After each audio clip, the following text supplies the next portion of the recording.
produced by Free Grace International in partnership with the Grace Evangelical Society.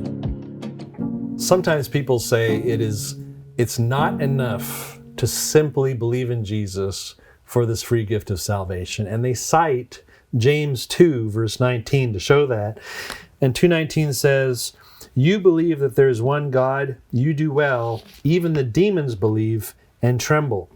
And what they say is that proves that simply believing in Jesus for salvation is not enough to be saved. Is that anywhere close to being a correct interpretation of this verse? No. That's the end of this video because it's so obviously wrong.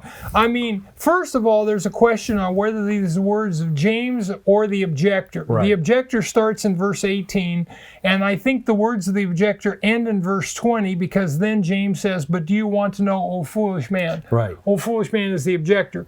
But regardless of whose words verse 19 is, the statement is, "You believe there is one God." I think this is the objector saying, "James, you believe in monotheism." Yeah. Even the demons believe Yeah. in monotheism. In monotheism. And they tremble. Yeah.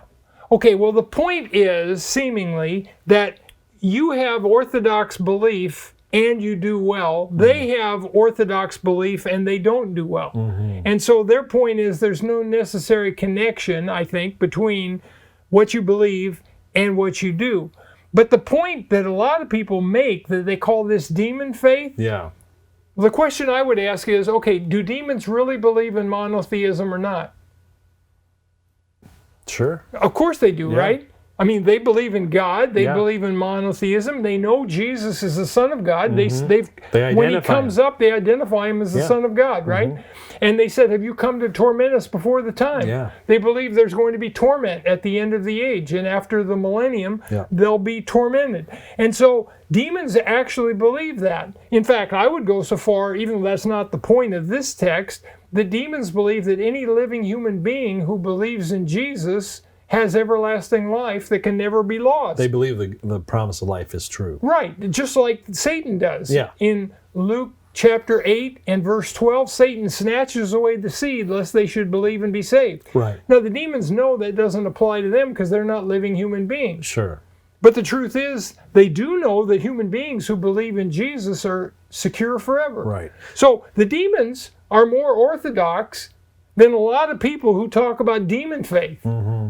They know the Bible well. Yeah. And they know. Remember when Satan is tempting Jesus, he's quoting Bible Sure. verses. So what's the point of bringing up demons and believing in monotheism? Well, I think in this context, it's to say there's no necessary connection, the objector is saying, between faith and works. And I think James's point is there should be. Right. We should be, what we believe, we should be applying. Mm-hmm. And so the objector is trying to say, look, you believe in one God and you do well, but that doesn't mean everybody who believes there's one God does well. Mm-hmm. Well, of course that's true, but we should.